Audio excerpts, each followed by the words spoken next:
Is it a box of dead atoms and you're going to return to dust at the end of this game? So just try and outcompete until you get yours. Or is there a purpose? Is there a thread where you're here to love and evolve your consciousness, and your consciousness may even endure past your death?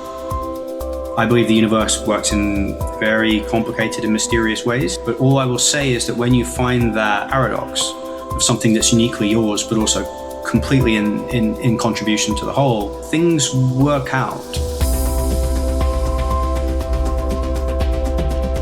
Hello, it's AJ, your host of Code 3 Life Reinvented. Today I'm joined by a special guest, and I will tell you why this person is special to me in just a moment. But let me tell you about him. Today's guest has spent 20 years, at least, in the financial markets. For those of you that are out there in the investments world, he was on both the buy side and sell side at firms like Merrill Lynch, Bank of America, Stifel. He actually also worked at Sapient Capital, where he gained quite a following, which I think we might be talking a little bit about here. And he describes himself as a curiosity Sherpa, which I'm super excited to dive into with him on today's call. And ultimately, we're going to hear about what he's doing now and the community he has created. And just a point of honesty here, that's how I met Tom, and I am a member of this community called The Leading Edge, which is a really exciting place to be a part of. And my guest is also a graduate from Oxford University with an MA in philosophy, politics, and economics. So I think we're going to cover maybe all of those disciplines in the course of this conversation. But let me welcome our guest in today, Tom Morgan. Thank you so much for being a guest on Code 3 today. Well, thank you for having me. I'm very excited. I've been looking forward to this since it was a germ of an idea to get you on the show. So I'm very, very honored. Let's dive in. Let's talk about your Code 3 moment. What was that for you? What happened? And what did you do next? I'd say I didn't have a traditional Code 3 moment. I had two moments bookended by like a long and pitiful and agonizing period of time where, I guess to try and do it succinctly, I was mid-career at an investment bank on a healthy wedge of salary and felt deeply stagnant and was looking around and being like, is this all there is? And looking around at a bunch of other people who were also probably thinking, is this all there is? And whilst it was a long story, what happened to me one day was I was sitting on the trading floor in 2017 and I experienced what can only be described as a spontaneous awakening moment where my perception of reality went out of the window in about 25 minutes. Some people would call it a psychotic break, and did. Some people would call it a Kundalini awakening, and did. But all I knew at the time was the direct experience was like being flooded with an unimaginable amount of unconditional love. The monologue in my head shut up, which was unusual given I've got a pretty busy brain. I could see energy licking off the trees outside. I could feel anyone's emotions when they were about 12 feet from me. I felt like I could feel embodied truth when I was saying it and when other people were saying it to me. And I also became precognitive, which is something that I didn't think was possible until it was literally happening to me. I had no mystical experience. I had no religious background. This wasn't something that seemed like it was on my bingo card at all. In the months after that, I had an increasingly strange vision of reality and then crashed incredibly hard in, Boxing Day, December 26th of 2017. I descended into really the pit of hell and had 2 years of absolutely psychotic depression, which didn't respond to any kind of intervention, where my overwhelming preoccupation was, how does one transition meaningfully in midlife? And can you transition meaningfully in midlife, or are you just supposed to stick on until retirement and not betray your family?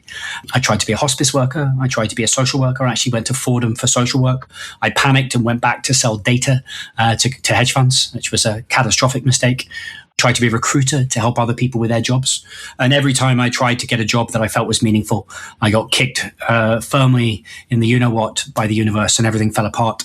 And eventually I became suicidal. Is a big word. I would say I just was extremely tired of living.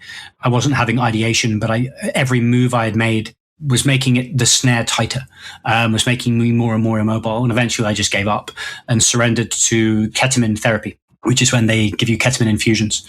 About 3 weeks before COVID, I had 8 ketamine infusions. The first 7 were hilarious drug experiences. And the final one was an express elevator to hell. And that was my second Code 3 moment, where basically I had a vision of immense trauma, which I still don't understand. It wasn't like it was something obvious. It was immense and archetypal. And I cried for 4 hours after that and started to get my life back on track again. On other platforms, I've heard you share that with me when we first met, but hearing it again, just right there in that moment, gave me goosebumps. There's a lot you said in here. First was this notion of betraying the family. That immediately got written in my notes. Like, okay, that's something that I think a lot of us feel who might be going through something comparable. So I think that's one that it's shocking. And the fact that you felt that, and that's you articulated, I think, a sentiment that many people who are exploring reinvention voluntarily, or people like you, maybe it was a lot more involuntarily, but you go through that notion. So tell me, like, what was that feeling like for you? And did it bring you down? What was the gravity to it? I'll give some theory before I give my emotions, just totally bypassing, but it's important. I've spoken to several thousand people now about life transitions, and I guess reflecting my own emotional state, there's this shame, which is that, you get to your mid-40s and you have kind of everything, at least on paper. Why on earth could you possibly be dissatisfied? And now it's your job to hand it off. Look at peak earning years, peak financial commitments, mortgages, health insurance. How ludicrously selfish would I be to pursue my own self-determination? And what I tell people is that maybe the most horrific quote I've ever heard in my life is from Carl Jung, which is, there's no greater burden a child can bear than the unlived life of the parent. And I think we structure our lives such that for most transitions, we only see downside, because transitions are entirely emergent and unpredictable. Well, at least when you get stuck, when you don't know the transition, it's entirely emergent and unpredictable. And so you see a house with fewer bedrooms and a miserable wife and children who are ashamed of you. I think in wiser societies, both previous and current, it was accepted that there was a transitional moment from adolescence to adulthood. Overwhelmingly, I found it happened at 36, which is very strange because that's when it started happening for me. And I don't know why that is, but I get in these hundreds or thousands of conversations, it happens at 36, where there's something in the world or in us that says, good, well done. You've received enough, and now I'm going to blow you up because you're meant for bigger things. And instead, that's exactly the point where our society says, right, dig in your heels and settle down. And I think in other societies, maybe you wouldn't have those responsibilities. You would settle into partnerships later in life when you were closer to finding a way. And instead, because our society is so emotionally backwards and spiritually backwards, we tend to go into these horrible meltdown stages when we have the most responsibilities, which is an absolutely brutal combination. And is there a binary choice one has to make? Betray your family or betray yourself? 80% of those conversations come down to a subtext, which is, am I held? Which is that, is the universe intrinsically loving as I experienced for that fleeting moment? Or is it intrinsically indifferent? Is it a box of dead atoms and you're going to return to dust at the end of this game? So just try and outcompete until you get yours. Or is there a purpose? Is there a thread where you're here to love and evolve your consciousness, and your consciousness may even endure past your death? Two very different worldviews, but they change the way you behave, like dramatically, in that if you think that reality is responsive to your actions, which once you start to live that way, it obviously is, you start to calibrate according to that compass. And when you do, things go better. But if you don't believe you're held, why on earth would you ever leap? Leaping into a blender. One of our fellow members, River Canna, wrote a piece I can't stop thinking about. He described, money as a teenager. And money is a teenager stuck in its bedroom. Many of us are a teenager stuck in our bedroom, at least from a consciousness perspective. And the reason why teenagers don't go out and meet the opposite sex anymore is because they're afraid if they bring their authentic self to the bar, they'll be rejected. And I think for so many of us, we have these professional identities based on highly quantifiable skill sets. But if we bring the authentic self, it'll get rejected or won't be monetizable, won't have value to it in the traditional sense. And so better to not find out. The other thing you said when you were discussing your Code 3 moment is you went back to sell data to hedge funds.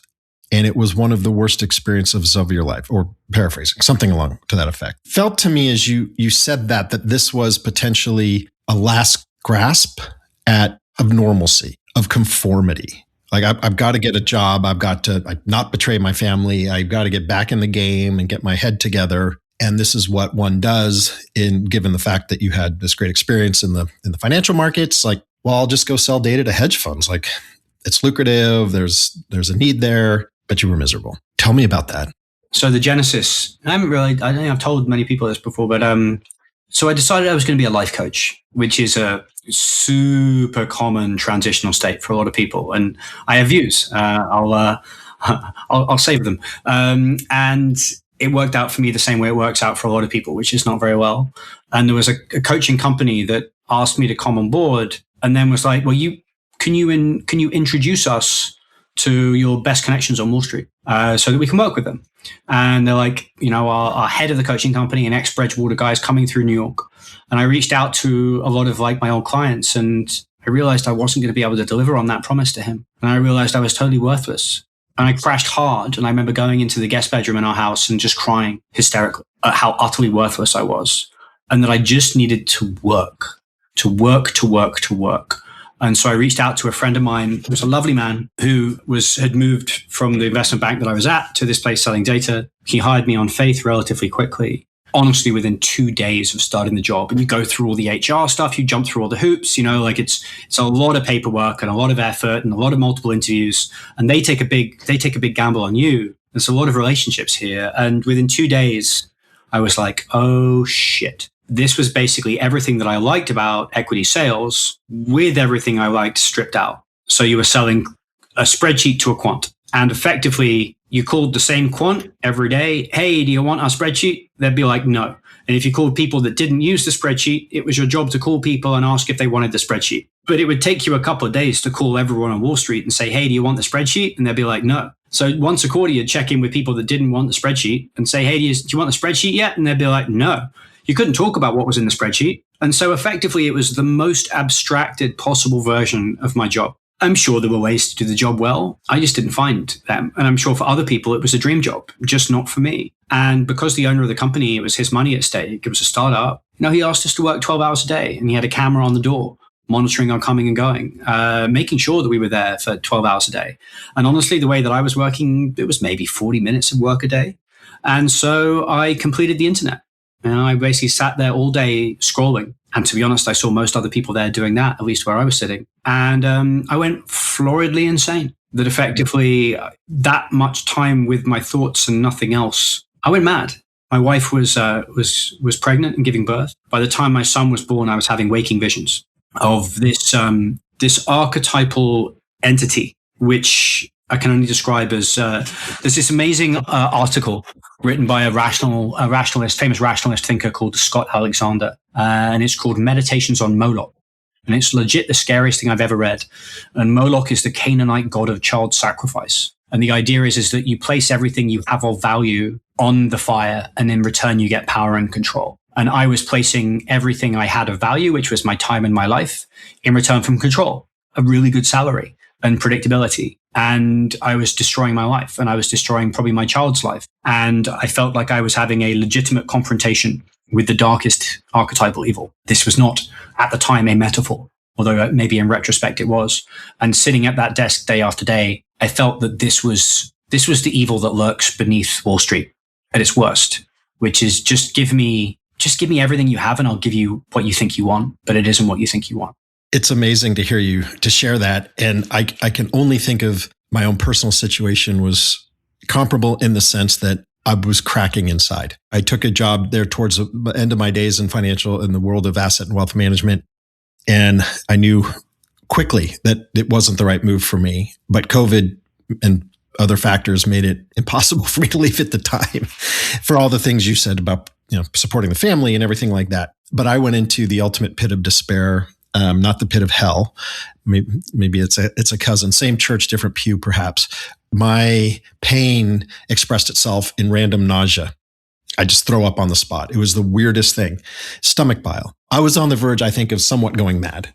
I think I was mad per se, or clinically diagnosed, anything like that. Not what I'm saying, but I just felt like I was losing it. And to hear you say that, it resonated so deeply with me. So I just wanted to share that, and I don't know, just see if that landed with you. Well, thank you. I mean, when I think about your story and mine, I think of a quote from C.S. Lewis, which is, "God whispers in our pleasures, speaks in our conscience, and shouts in our pains. It is his megaphone to rouse a deaf world." And I'm writing a book at the moment, kindly got given a book deal, and now I have to bloody write a book, which is apparently harder than it sounds. The basic premise of the book is a super simple one, which is, we get left brain locked. And I'm leaning heavily on the work of Dr. Ian McGilchrist, I think, arguably the world's greatest living thinker, that you get locked into this intellectual, hyperverbal, abstracted, linear, logical frame of thinking, which utterly dominates the Western world. And it isolates us from a force that Western culture doesn't believe, but Western science increasingly does, that pulls us into complexity and integration. That force is encountered through the right hemisphere of the brain, which is emotional, somatic, and primarily energetic, but also nonverbal. And so you have this image of your right brain screaming and shouting and using the only tools at its disposal in collaboration, I think, with the universe, just like, dude, just it's going to be okay. You can let go. You are held. It's going to be okay. But you just won't, because you don't have any faith. We exist in a paradigm that says that faith is something very different. Faith is propositional knowledge. It's not the faith to make a leap. And as a result, people don't, and then they die. And I've seen a lot of people not get through your situation. And it makes me wonder if you and I, grew out of the financial, the investment space. I know we're not alone. You and I are out there talking about it. And probably I need to do more talking about it to help people, because the path that people can be on is not just only destructive, but can be ultimately catastrophic. Yeah, and it's not always as dramatic as your situation or mine. It's just sitting at the desk, right? It's just dying at your desk, like metaphorically, because you don't believe you deserve anything better. Isn't that crazy? It's absolutely crazy. No, it's not crazy. It's not crazy at all. It's completely the consensus view. Yeah, that's the crazy part, right? That's the crazy part. Like I refer to exactly. No, I know. It's just crazy that we all do it and we sign up for it.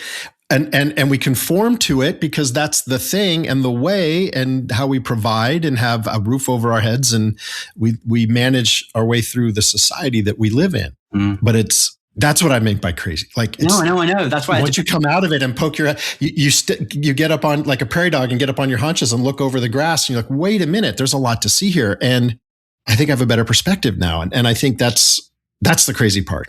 And I was in that world. This is what I do. I salute to it. I bust my butt. I got a bonus coming up. And anyway, it's just, I hope people hear your message. And I hope this message gets far and wide, because I think it's so important for people to hear on such a meta level. There are a lot of people in our former universes and in our professional network still that could probably hear this message. So let me ask you, you talk about being a curiosity Sherpa. I've seen that, you reference that quite a bit here and there. Sherpa, as I know you, is not a word that you casually selected, I don't think. Tell me, what does it mean to be a curiosity Sherpa? Well, I think curiosity is worth digging into. A few brain-breaking questions. And I gave this speech at this Wall Street conference called SOWN, which materialized through a series of utterly incomprehensible synchronicities. I found myself on a stage talking for 5 minutes about McGilchrist's hemisphere theory and curiosity. And the brain-breaking question is, can you choose what you're interested in? And anyone listening, I just ask you to reflect, maybe pause the podcast for a second, because the answer is sort of like ish, right? Like if I told you had to spend the rest of your life as an actuary or watching the Real Housewives of New Jersey or watching golf or being, wine tasting, whatever niche interest you think of, you only have a degree of control over what you're passionate about.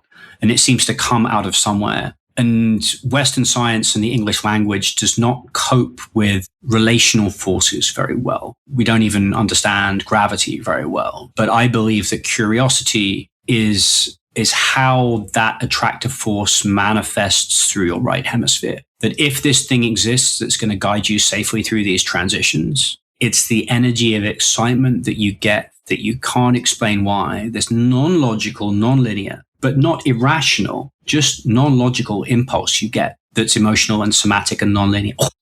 That book, that guy, that person I met, that book I read, that thing I'm doing. The right hemisphere navigates the world energetically, and curiosity is yours. Ideally, it's like really pretty unique to you, right? Because you are utterly unique in your makeup. I believe there are certain ideas and certain people that had a better handle on reality than others. Don't get me wrong, not all information is equal. But basically, like, what does a Sherpa do? A Sherpa helps you up the mountain, but you're doing all the climbing. And I think that's sort of the role of the Curiosity Sherpa, which is, one, you have to understand that there's a route, but it's your route. But I'll be there with you to hold your hand in case things go wrong. Is curiosity a luxury? The most heretical idea I've ever encountered, and I'm not sure it's true, is that curiosity operates beyond Maslow's hierarchy. That there's multiple different theories out there. That, one, you only get this freedom once you have a sufficient level of material success. But there's also the idea that, as I call it, is the Tao with a T smarter than the Tao with a D, right? Do we exist in a reality where this universal force guiding us into a unique niche will realign reality around of us such that if we follow the right path, abundance of some kind will ensue, that we'll just be okay, we will be held? Or is the market stronger in that, like, yeah, dude, this is all really airy-fairy. Maybe even there's something about this that sings to me, but am I going to risk my family's well-being on some mystical crackpot theory that some dude with a funny accent is telling me about on a podcast? No, better not find out. That's the tension. Because not even I'm sure. I have a lot of anecdata of people that I've met, including this extraordinary conversation this morning of someone that just followed his bliss. Not without hiccups. My God, not without hiccups, as you and I will understand. But it just all kind of worked out. And again, the same for me. Not without hiccups. And you don't want to be the guy spiking the football on the 5-yard line, right? Life is long and something horrible could happen in 25 minutes. But right now, my peak earning years when I was 28 years old, and I am now turning 45. And I've been on this flow path for 5 odd years, and things have just been great. Money just shows up out of nowhere in inexplicable ways constantly. I make more than enough, and I don't really care that much about making more. Business class travel would be nice, but it just sort of works out. And that is like the least convincing story ever for someone who's in it. But I just want to let people know that it does sort of work out. Let's just reiterate, it's not without bumps and bruises, and you're challenged. And I think that's part of the whole journey.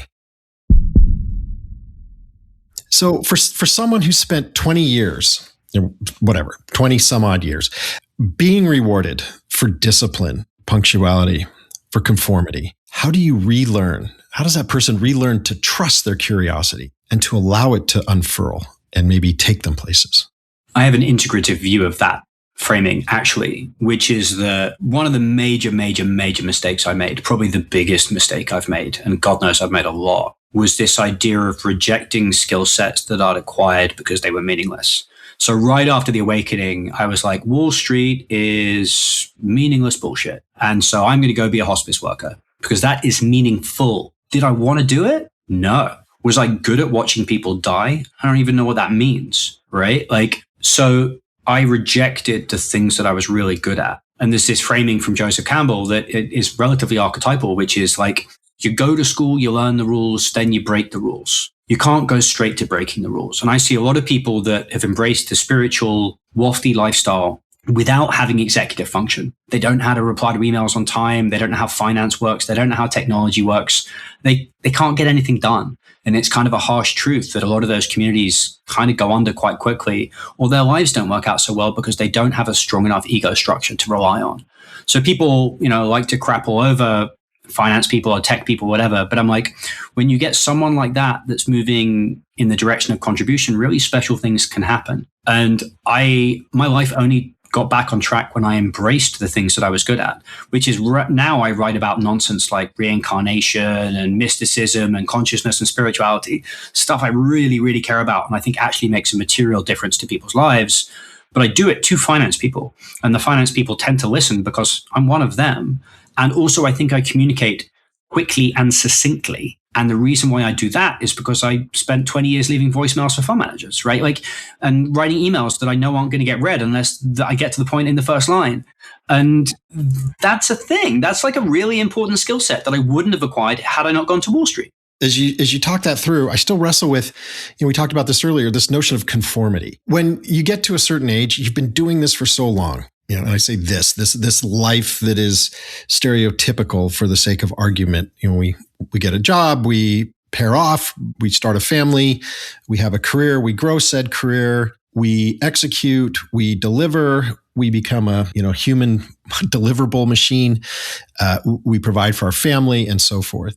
That's what I've learned. I've been going to the reward bin and getting my little reward every time I go to that bin, and that's what I should be doing. Now I've got this thing called curiosity, and wait a minute, and I know this isn't going to take. I don't have confidence or certainty where this will take me. So holy crap! Should I just squelch this right away? I see things differently now.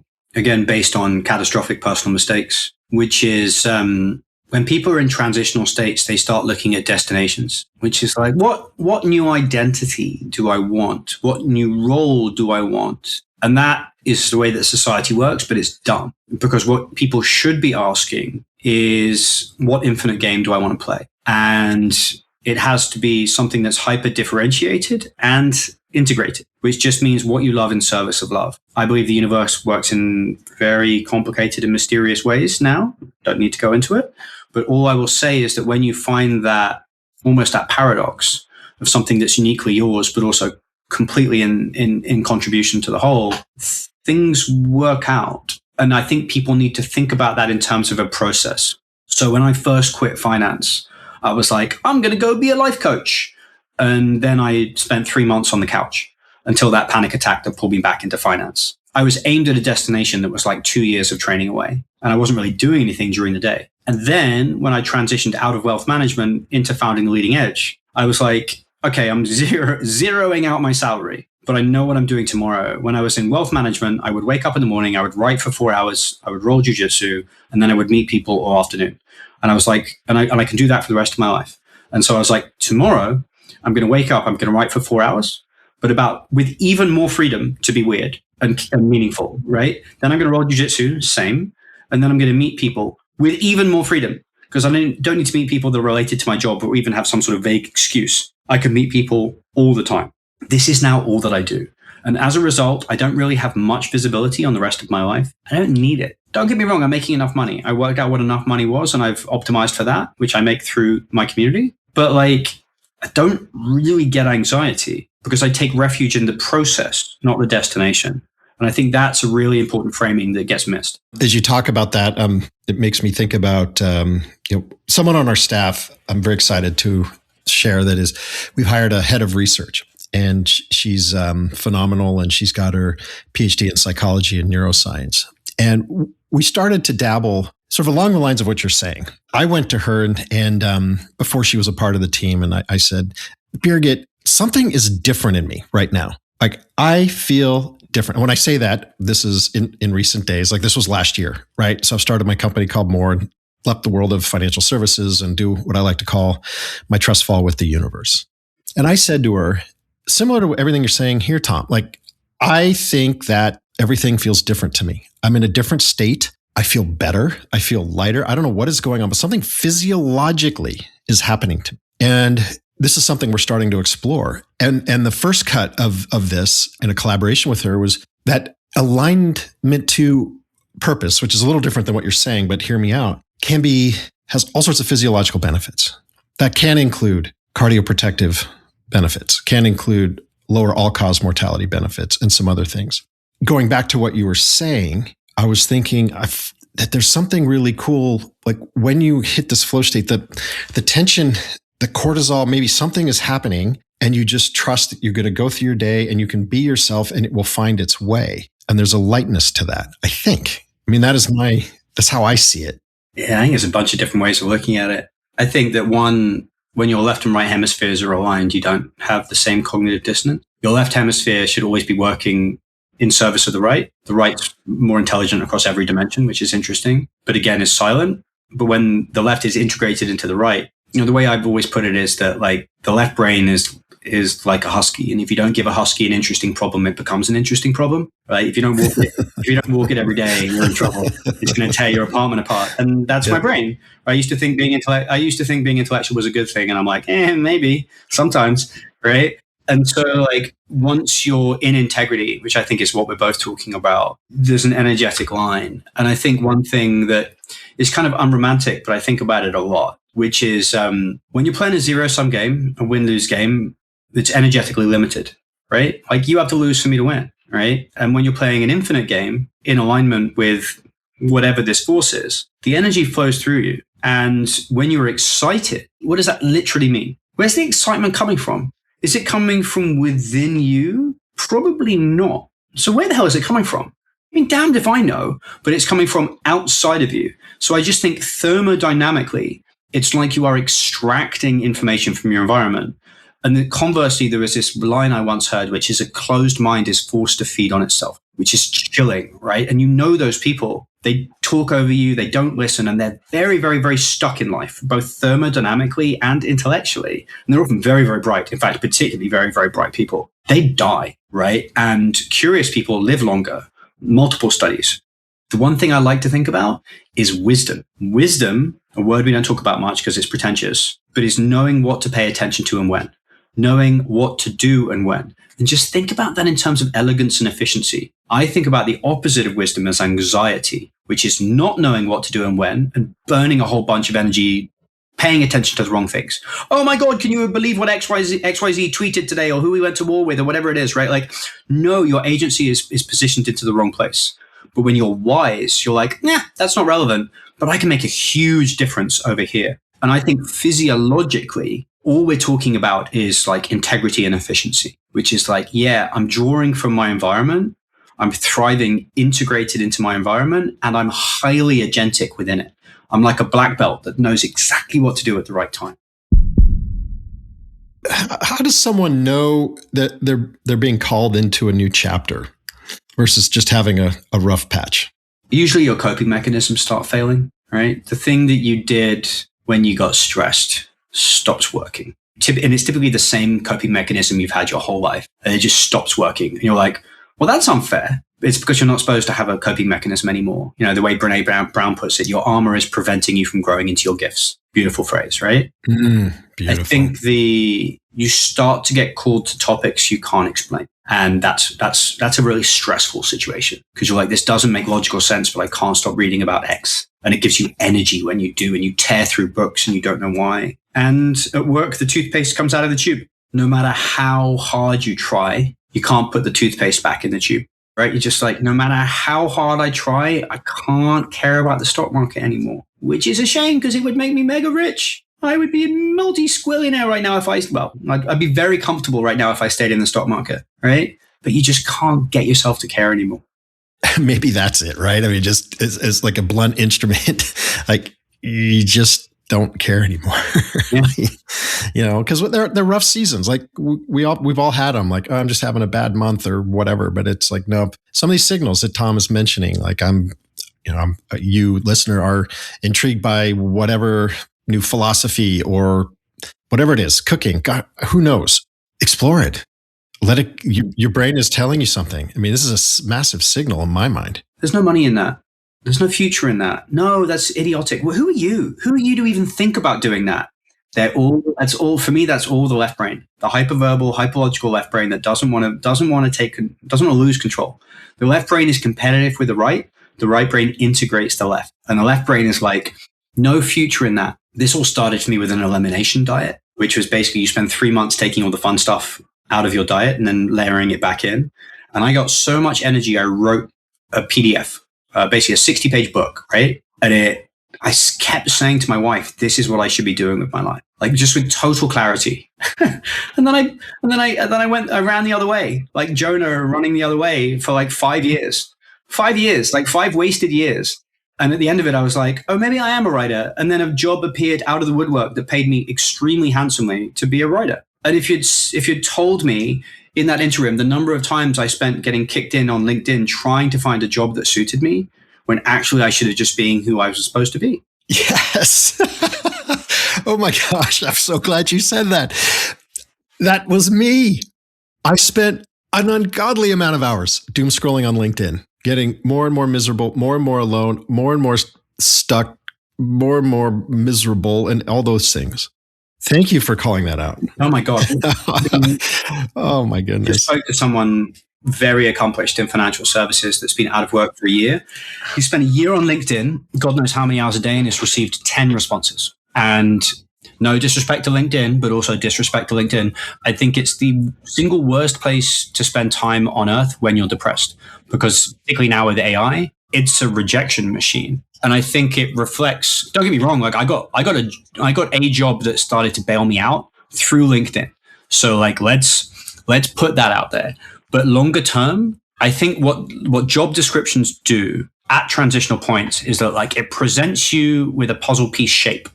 And it says, can you manipulate your personality such that it fits into this shape? Whereas actually everything that nature and science teaches us is you have a completely unique shape. So when I talk to people in transition, and my God, I speak to a lot, probably 15 a week, different people, they feel this crushing guilt for every second that they're not in LinkedIn. Crushing.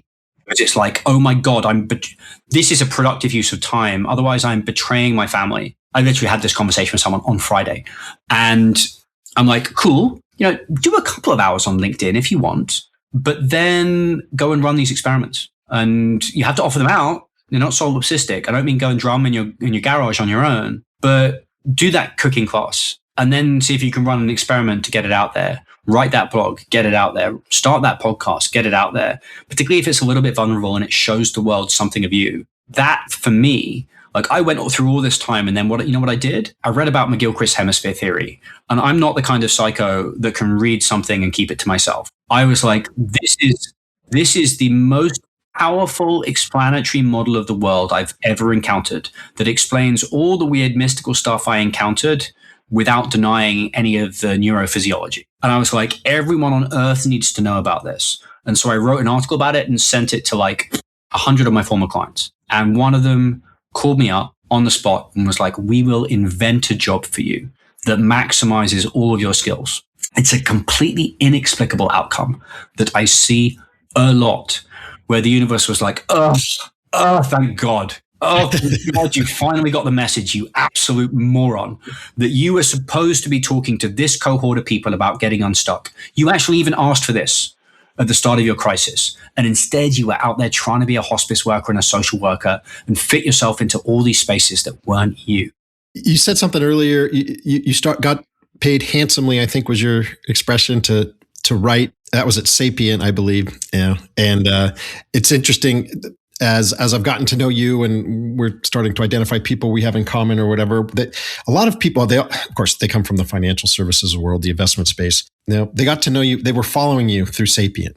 And I think, that's where a lot of traction for you happened, at least from what I can observe before you launched into what you're doing now. It's really cool. When we talk about transition, I'm going to be generous with whatever the definition of midlife is to you. Let's just go with it. Whatever that season is, whatever that age demographic is, I think we generally would agree, roughly it's whatever. I don't know, 40 to 60, some squishy with some windows of time in there. I don't know. Is the transition in midlife that we're talking about, is it about changing jobs, or is it about changing who you have permission to be? That identity switch that we talked about earlier a bit. Is that the change? I spent all of last year, all the people that I really respect in the developmental space, most of them have a good grounding in like stages model, which is like Ken Wilber, spiral dynamics, Keegan, ego development theory, like David Hawkins, Tara Springer. There's all these different models for how consciousness evolves over time. And people get really into these things and they get a bit too into them and they use them as a way of looking down on other people. But I think there's a lot of truth in them. And one way that I think about it is that everything is a holarchy, not a hierarchy. And so what happens is you evolve as like a rainbow onion, where you have a series of sub-personalities and interests and skill sets that gets wider and wider and wider. But as the onion gets wider, the perimeter gets more and more attuned to energetic frequencies, and you navigate the world more intuitively and more wisely. And the hardest part for most people is when they get to the edge of a zero-sum game. So they get to the achievement stage where their skill set is based on science, rationality, achievement, material success. Our society says, man, that's the stage you stop, right? And all the developmental models are like, nah, man, that's like halfway through. And what a kind of an integrated personality looks like is someone that can play win-win games with high energetic calibration and high integrity. And I would say to people, if you can do that in your existing seat, if you can make a difference inside an investment bank without running people over and contributing in a meaningful way to the destruction of the world in some way, do that. In fact, that's probably more valuable than going off to an ashram and trying to meditate yourself to enlightenment.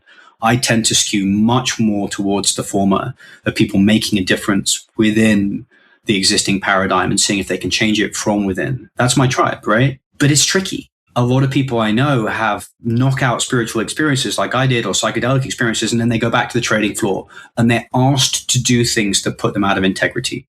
Once you've been shown what integrity is, if you violate that, the universe comes down on you like a ton of bricks. It's like an iron law. If you unknowingly do wrong, you get a pass. You get shown a few times, but otherwise God shouts in our pains. You may not get one heart attack, you may get a couple, right? And I see that. Yeah, I know. And you see that all the time, right? Which is like, if you can go back into the paradigm and be in integrity, you don't need me to tell you. And so if people, like I have lots of people in the community that have gone into transitional states and gone back and worked for family offices. And I talk to them and I look them in the eyes and I'm like, yeah, you're in integrity, right? You're doing something you're good at, but you're doing it in a nice way for people that you like. Great. That's best case for me. But the problem is that I'm not sure a lot of the current paradigm can support win-win games. And so for a lot of people, it's difficult to go back into places that allow you to exist like that. We've heard a sneak peek about a book deal. Sounds very exciting. Anything you can share there? And then tell us about the leading edge and what else is ahead for you. Once I started working for Sapient, I went out on a bunch of podcasts and probably much to their chagrin started talking about going mad. And it turns out there aren't a lot of people on Wall Street that talk about going mad. Maybe there aren't a lot of people on Wall Street that go mad. And suddenly talk about LinkedIn. My LinkedIn inbox was, I had a couple of people a week with like, hey, dude, this resonates. What do I do about it? And I'm like, I don't know. Here's a link to a Brene Brown article. I had nowhere to put people and nowhere to help people other than just having a Zoom with them. So I met 160 people, give or take, over 3 years.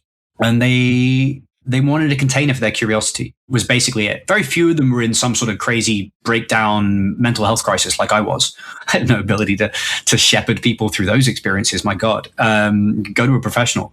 But this was more a container at the maximum of human intimacy, which is 150 people, which in my experience is about as big as these communities can go without becoming transactional. We're just a series of nested paradoxes where it's like, we want people with material success that are interested in spirituality.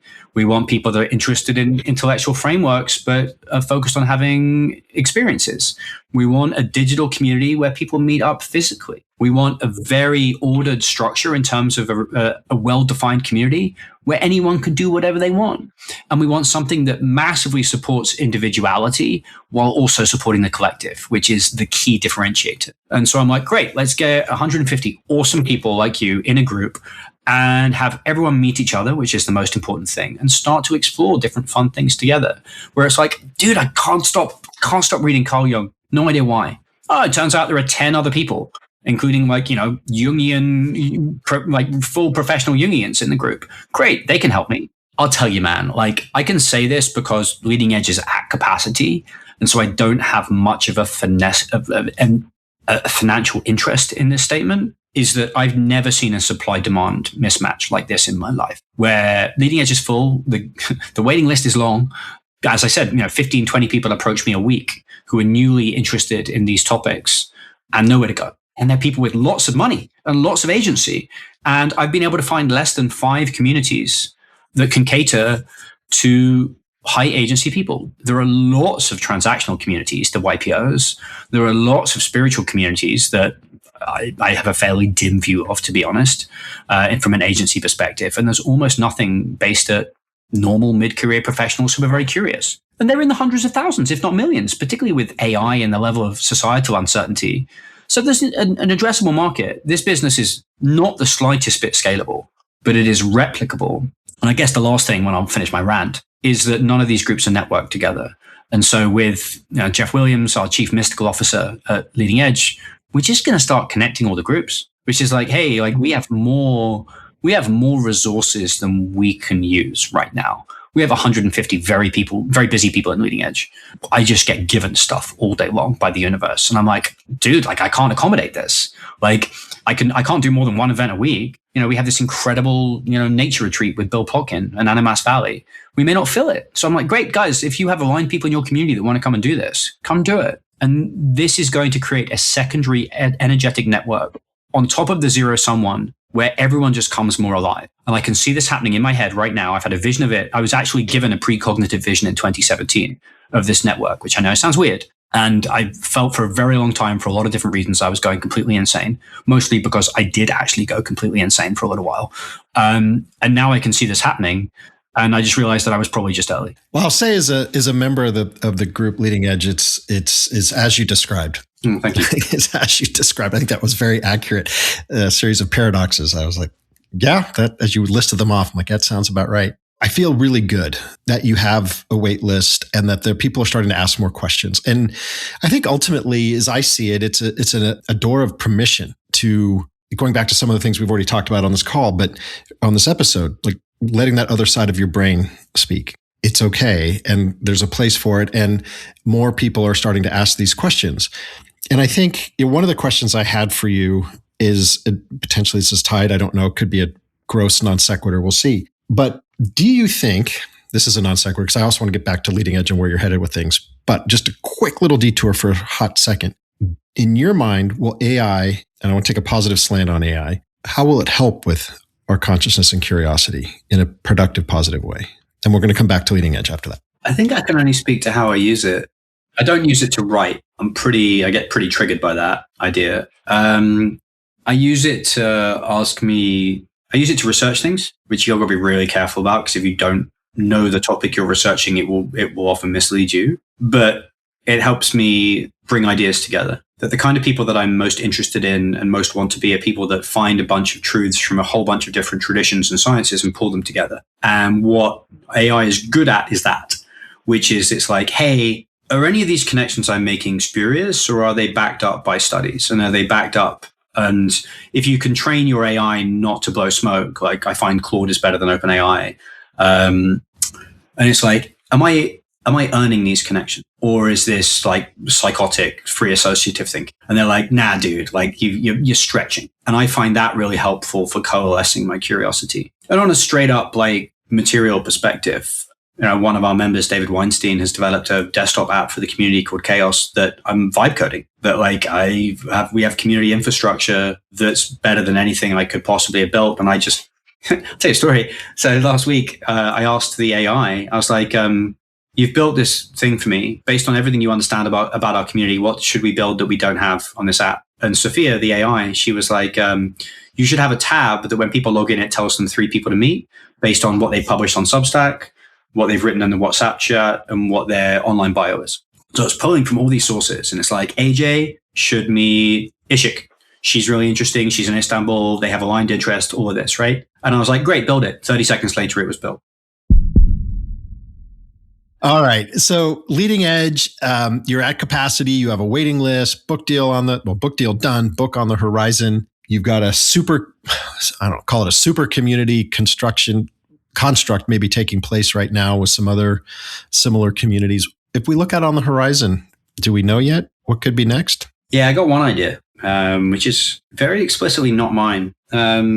But I've spent 3 years talking to people about these ideas and realized there was no community. And so I formed a community. I didn't really want to. I'm the least entrepreneurial person you can possibly imagine.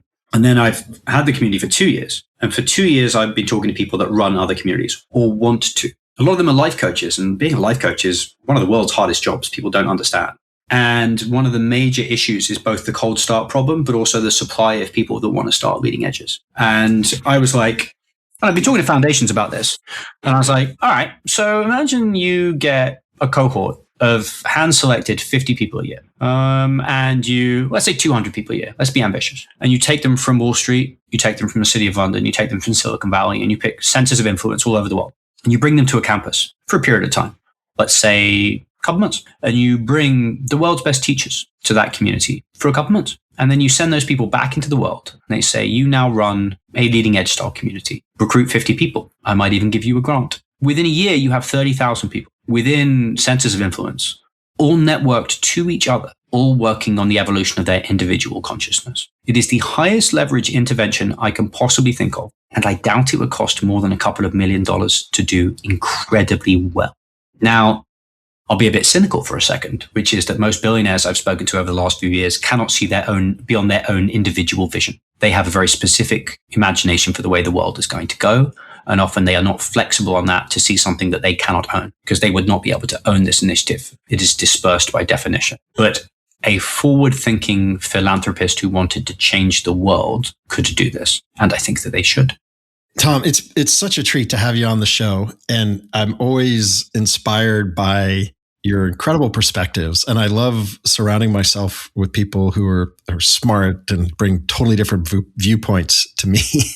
And I feel like you've checked so many of those boxes, not only in this conversation, but the time that I've known you. And I think, I hope that our listeners have gotten a lot out of this conversation, and hopefully that what we've covered will help them at the end of the day. If you're going through a code 3, whatever that is, in whatever form that awakening is occurring, I think there's been some incredible insights. And dare I say, can I use the word, Tom, wisdom? Please don't.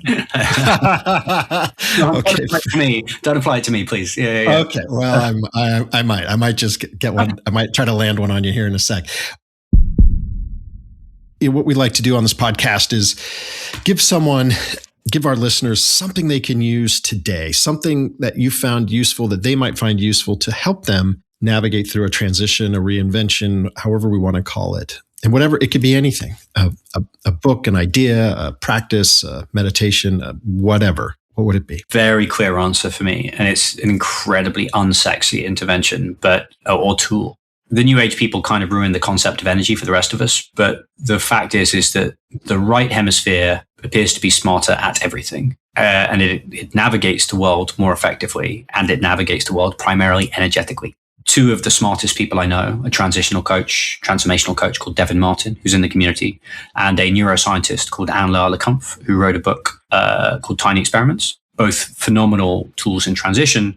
They both talk about the energy diary. And that is, for a couple of weeks, ideally more, vary your routine as much as you can, but pay extremely close, almost anthropological attention to what is draining and giving you energy. Now, I spoke to AJ and it was fantastic. I left with a spring in my step. And I spoke to Steve. It was a slog. But also Steve and I were talking about this topic, and that was even more of a slog. We were talking about US politics, and it left me feeling angry and drained. And then I hung out with AJ and we talked about Carl Jung, who I don't really know much about, but my God, that was interesting. And I wonder why.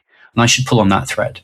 And then I went and cooked a meal for my family, and I felt more alive than I have in years. But there's no money in cooking. I shouldn't really pursue that. But it really put me in flow, and I felt like I was contributing to something meaningful. I'm giving you some sort of vague answers, but they'll be very specific to you. But sit there, at the end of the day, and be like, right, what filled me up and what drained me? And you're not just doing it to get answers. You're doing it to calibrate a compass that I believe we navigate the world energetically. And you calibrate your compass by learning to tune into that sensation, so that you may not find something in those 2 weeks that solves all your problems. But what you're doing is you're raising the volume on the hemisphere that actually is smarter in the long run. Tom, where can people find you? If they want to learn more about the leading edge, your work, your writings, your musings, where can they find you? I live in Manhattan. I've never turned down a meeting online with anyone. It's complete insanity right now, because I opened my calendar to the internet a few weeks ago, and now I'm booked a month in advance. But I believe in meeting everyone, because you never know what serendipity is going to occur. So do reach out to me. I am available on Substack at The Leading Edge. I am on Twitter, a little bit less active than I used to be, thank God, at Tom Owen Morgan. But yeah, I'm also on LinkedIn if people want to hit me up. Tom, thank you so much. Really appreciate you coming on the show. It's always a joy.